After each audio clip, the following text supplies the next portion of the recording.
Bonjour Didier. Bonjour Régis. L'Inde a dépassé la Chine en termes de démographie. En quelques décennies, ce pays est également devenu une puissance économique respectée et convoitée. Bien que ce soit une république laïque, la montée du populisme impose une vision unitaire appelée Hindutva. Cette philosophie politique veut imposer l'hindouisme comme religion d'État. Et le Premier ministre actuel, Narendra Modi, en a fait son cheval de bataille pour des raisons idéologiques et politiques. Mais bien que l'hindouisme soit une religion polythéiste, qui au courant des âges a intégré des divinités de toutes sortes de courants religieux, les croyants musulmans et chrétiens sont clairement menacés en raison de leur position monothéiste. Ils sont perçus comme des intrus, alors même qu'ils sont présents en Inde depuis des millénaires. En 2025, l'Inde se retrouve ainsi à la 11e place mondiale des pays où la persécution des chrétiens est la plus forte. La liberté de religion est toutefois vécue avec de grandes disparités d'un État indien à l'autre. D'une part, on trouve en Inde les églises parmi les plus grandes au monde, avec des centaines de milliers de membres, et d'autre part, des lois anti-conversion, présentes dans 11 États sur 28, prévoient une peine pouvant aller jusqu'à 10 ans d'emprisonnement pour toute tentative de détourner une personne de la religion hindoue. La présence chrétienne dans le sud-ouest de l'Inde est pourtant attestée depuis le 1er siècle. Elle aurait été apportée par saint Thomas, le disciple de Jésus. Les chrétiens représentent actuellement seulement 2,3% de la population, en particulier au sud du sous-continent, contre 14,2% pour les musulmans. Les chrétiens forment une petite minorité, mais leur nombre croît fortement, en particulier parmi les populations défavorisées, les intouchables, les Dalits. L'Évangile apporte en effet de l'espoir à des âmes assoiffées, et les nombreux signes miraculeux attestent que Dieu est bien vivant. La preuve de l'action divine est indirectement attestée au travers des lois anti-guérison. Dans certains États, il est désormais interdit de prier pour la guérison, de peur qu'elle ne se produise. N'est-ce pas le contraire du bon sens ?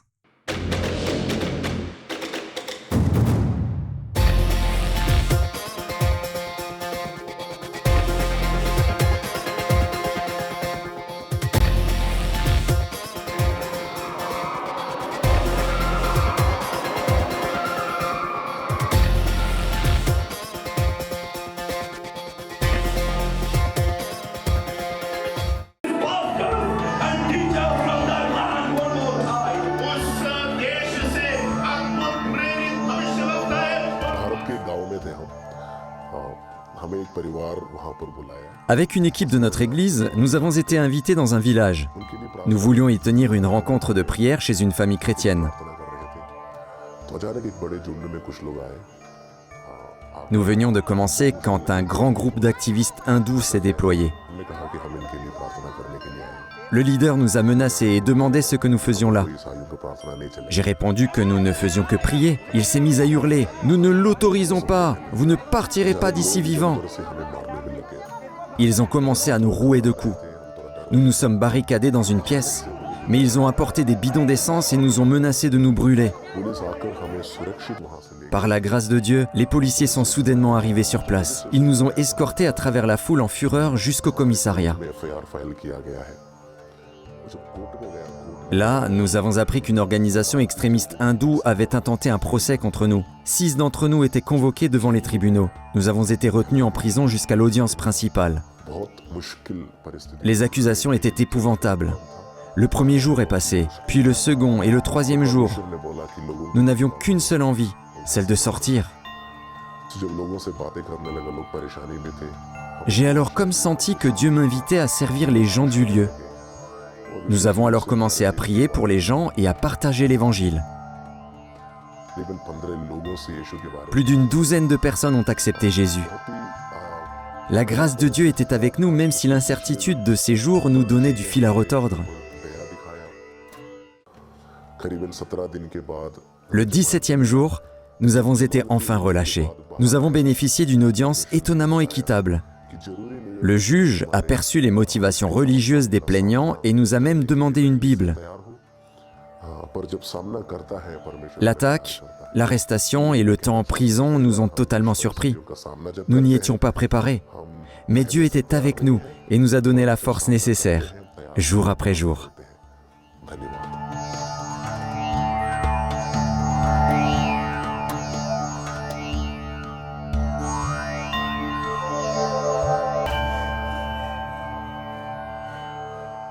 Dans les régions rurales, la persécution des chrétiens passe par des passages à tabac ou même des assassinats ciblés. Des églises sont incendiées ou vandalisées et les pasteurs sont accusés à tort de forcer ou d'acheter des conversions. Ils sont alors arrêtés sans preuve et leurs lieux de culte sont fermés. Plus généralement, les chrétiens sont souvent privés des aides publiques allouées aux populations démunies. Nous avons la chance d'entendre dans cette émission un témoignage de première main. Écoutons ce que notre frère de passage en Suisse nous partage sur son pays d'origine. Nous ne le verrons que de dos, pour des raisons évidentes de sécurité. Sa vie est en effet menacée. L'Inde est un pays immense, du sud au nord et d'ouest en est. Elle compte 28 États et des territoires de l'Union. Si l'on considère l'Inde dans son ensemble, on constate que les fanatiques hindous persécutent les chrétiens partout dans le pays. Mais dans certaines régions, principalement dans le nord de l'Inde, la persécution est très sévère. Dans le nord-est, nous avons quelques chrétiens. La persécution des chrétiens y est faible, voire inexistante.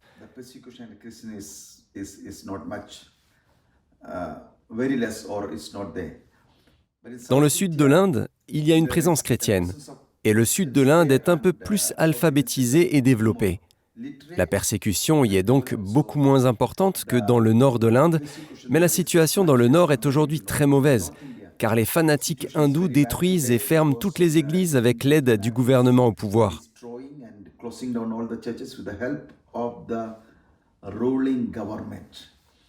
Le gouvernement au pouvoir est soutenu par des organisations fanatiques hindoues appelées RSS et Bajrang Dal, ainsi que par de nombreuses autres organisations. Ils ferment donc les églises, principalement dans les États de l'Uttar Pradesh, du Chhattisgarh et du Rajasthan, et votent des lois contre la conversion. Notre Constitution nous donne la liberté de prêcher, de propager et de pratiquer n'importe quelle religion.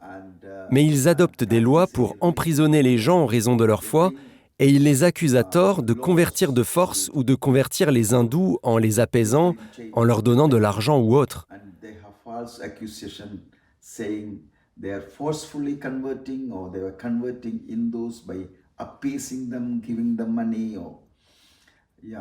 Même les petites églises de maison sont fermées. Même les gens qui prient simplement en famille, avec leurs femmes et leurs enfants, chez eux. Prier chez soi. Ils ont été emmenés par la police et mis en prison. Il y a aussi beaucoup de musulmans, mais pourquoi les chrétiens sont-ils la cible principale des fanatiques hindous ? Parce que la plupart des conversions se font par la prédication de l'Évangile. Ils voient que les gens viennent au Seigneur et abandonnent leurs pratiques religieuses. Même s'il y a des persécutions, le Saint-Esprit agit avec puissance dans tout le pays, et en particulier dans les endroits où il y a des persécutions. Des centaines et des milliers de personnes viennent au Seigneur. Elles sont témoins de grands miracles, de signes et de guérisons dans leur vie. Et elles savent que c'est le Seigneur qui répond à leurs prières. Pendant des années, elles adoraient les idoles sans jamais connaître ce que le Seigneur fait maintenant dans leur vie, en les délivrant et en les guérissant. Elles viennent donc au Seigneur. C'est pourquoi les chrétiens sont persécutés.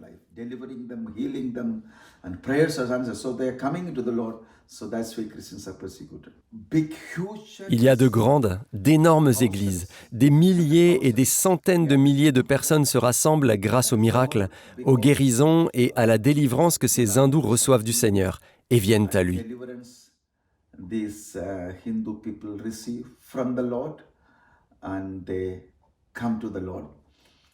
Nous avons implanté de nombreuses églises dans le nord de l'Inde et certaines d'entre elles regardent des vidéos en ligne et elles placent leur foi dans le Seigneur et, grâce à Internet, elles apprennent à prier Jésus. Elles ont commencé à prier et elles voient des guérisons, elles voient la délivrance dans leur vie.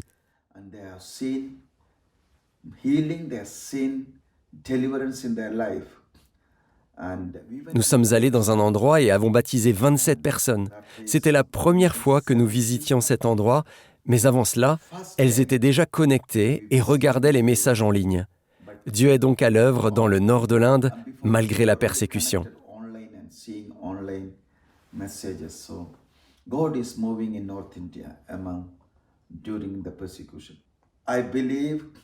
Je crois que même si nous assistons à une telle persécution, alors que nous voyons le Saint-Esprit à l'œuvre, des gens venir au Seigneur et une Église vivante, ce qui se passe aujourd'hui n'est pas un hasard, mais le résultat d'années de prières des églises qui se rassemblent, des serviteurs de Dieu choisis par Dieu dans la prière et le jeûne. L'Église a jeûné et prié. L'Église indienne qui connaît aujourd'hui le réveil a passé des heures, des années durant ensemble dans la prière. C'est la réponse à la prière. Indian church who experience today the revival were spent time, hours and years together in prayer. This is the answer of prayer. Mon message à l'Église européenne est donc que ceci n'est pas seulement pour l'Inde, mais avant l'apparition glorieuse de Jésus, il y aura un mouvement du Saint-Esprit à travers les nations du monde.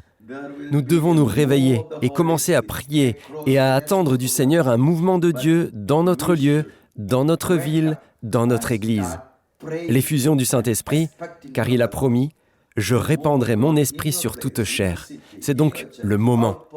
Église, réveille-toi et prie.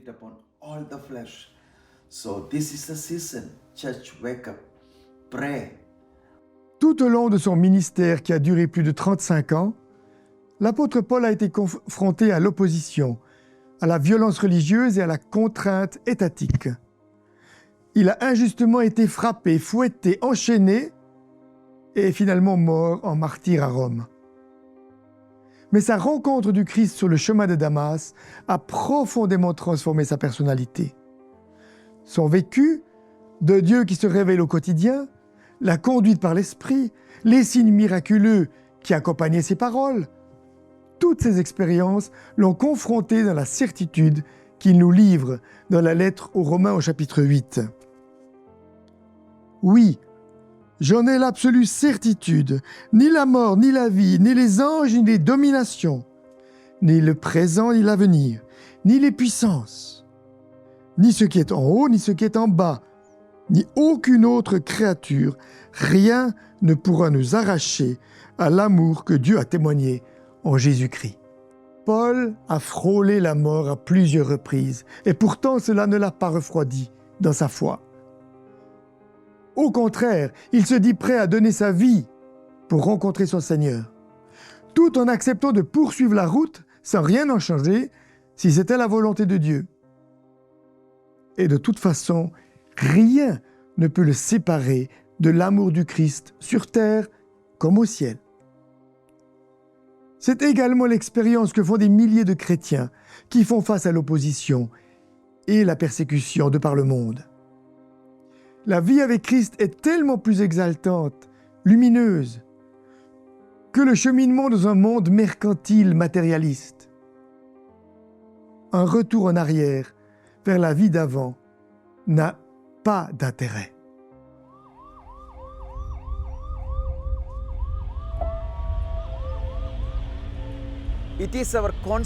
C'est notre droit constitutionnel de pouvoir pratiquer et proclamer notre religion, mais cela ne nous est pas accordé.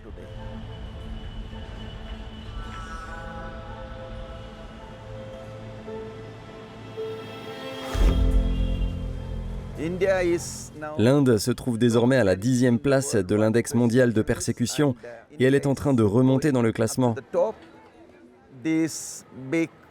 Ce grand changement est intervenu au cours des 10 à 15 dernières années. La liberté de religion est de plus en plus restreinte. La persécution n'est pas nouvelle en Inde. Elle a toujours existé. Mais avec le soutien du gouvernement et de la politique, elle est désormais inscrite à l'agenda national.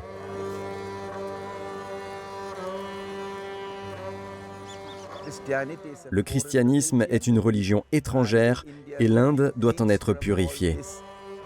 La raison de la persécution est cette nouvelle idéologie hindoue, le rêve de faire de ce pays une nation hindoue.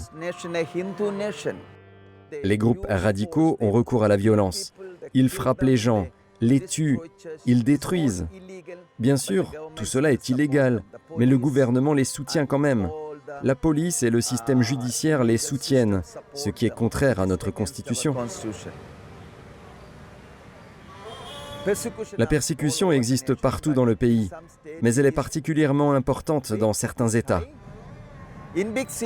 Dans les grandes villes, la situation est nettement plus facile pour les personnes qui dirigent une église. Mais dans les villages, c'est difficile.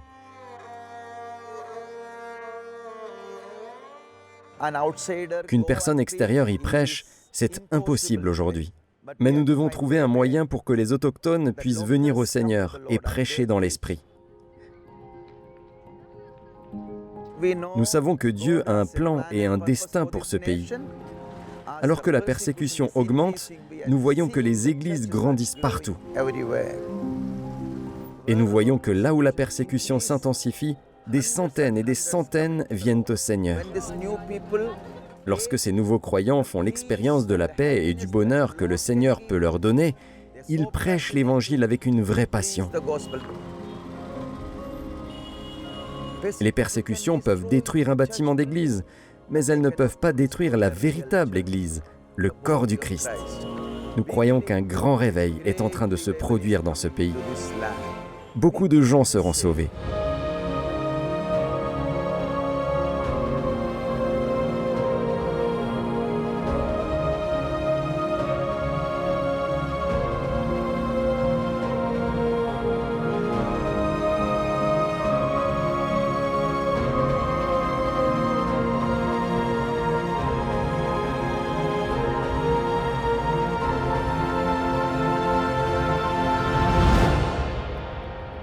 Les gens disent « persécution, persécution », mais nous voyons un réveil. Le réveil arrive. C'est ça l'avenir de cette nation.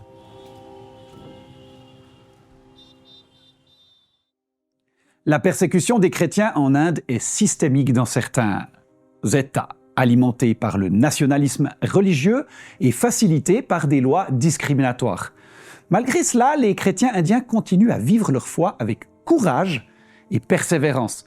On leur interdit de prêcher, alors ils prient pour les malades. On leur interdit de prier pour les malades, alors Dieu touche les gens sans intervention humaine. Il suffit qu'ils entrent dans une église pour être guéris. Au Pendjab, le nombre de chrétiens est passé ainsi en une décennie de 2 à plus de 15% de la population totale, et la progression se poursuit. Persécution et réveil vont souvent de pair. Notre partenaire rappelle toutefois que la prière et le jeûne sont les principaux ingrédients de l'intervention divine. Il serait donc bon que les Européens reviennent aux basiques de la foi. C'est en demandant qu'on reçoit, c'est en frappant qu'on nous ouvrira, dit la Bible. N'hésitons donc pas à nous adresser directement à Jésus, à demander la prière et à ouvrir la Bible que nous avons laissée s'empoussiérer trop longtemps sur le placard. Elle est une puissance de révélation, un outil que Dieu utilise pour parler aux humains. Si donc vous désirez en savoir plus sur la manière comment Dieu agit en Inde, tout comme ailleurs dans le monde, n'hésitez pas à consulter notre site internet acp-ch.org, à vous abonner à notre journal ACP Actualité, à notre chaîne YouTube ACP Suisse ou à nous écrire. ACP est politiquement neutre et collabore avec des chrétiens de toutes les dénominations. Nous sommes persuadés que le Christ est vivant et qu'il peut également transformer votre vie. Nous vous transmettons la bénédiction de Dieu et vous invitons dans un mois à regarder le prochain épisode de notre émission Plus fort que la mort.